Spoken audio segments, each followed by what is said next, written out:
Brazzaville a abrité le 28 avril dernier, sous le patronage du ministre des Petites et Moyennes Entreprises et Artisanat, Madame Jacqueline Lydia Mikolo, le premier vendredi des entreprises, placé sous le thème « État des lieux TPE-PME en République du Congo ».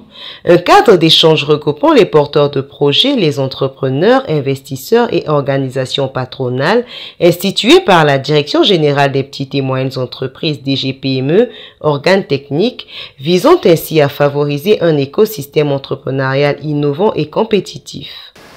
Les vendredis de l'entreprise, nous espérons que vous en ferez un rendez-vous à ne pas rater, une fois tous les mois, et que vous allez contribuer à mûrir la réflexion pour que nous puissions améliorer l'écosystème PME qui se met au service des entrepreneurs et des porteurs de projets.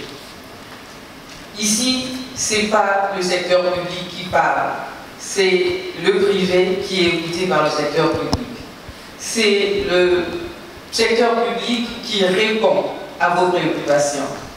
C'est le secteur public qui vient recueillir vos recommandations, vos propositions, les solutions que nous n'avions peut-être pas envisagées pour améliorer l'accompagnement au micro, puisque c'est dorénavant le terme consacré, au micro, aux très petites et aux moyennes entreprises.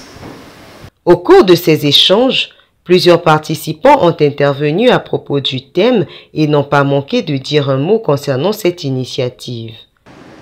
Un pays se réalise lorsque son secteur privé national se met en première ligne.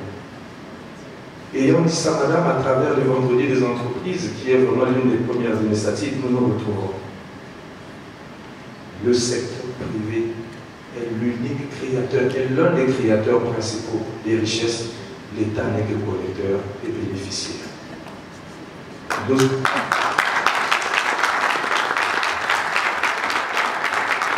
en toute sincérité, nous en attendons que, et je rebondis, madame, de votre déclinaison, la zone de libre-échange continentale arrive. Et on voulait dire que l'ASLECAP, c'est nous, le privé, c'est nous. Le gouvernement a mis en place, et on tenait à féliciter le gouvernement qui a pu obtenir un moratoire de 10 ans. L'initiative, elle est excellente.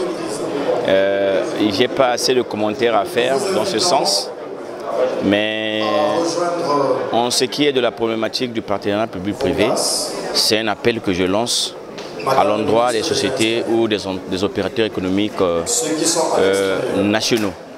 Que lorsqu'on parle PPP, on ne s'adresse pas aux étrangers, mais on s'adresse tant aux entreprises étrangères comme les entreprises locales.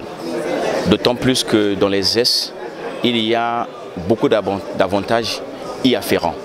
Les avantages fiscaux, les avantages douaniers et les avantages d'échange, ainsi de suite. Donc, il suffit seulement que vous adressez une demande d'installation dans l'agence comme investisseur pour pouvoir obtenir votre agrément et bénéficier de tous ces avantages. Voilà. Retenons que les TPE et PME, essentiellement composantes du tissu économique, source de création d'emplois et de richesses, méritent ainsi une attention très soutenue.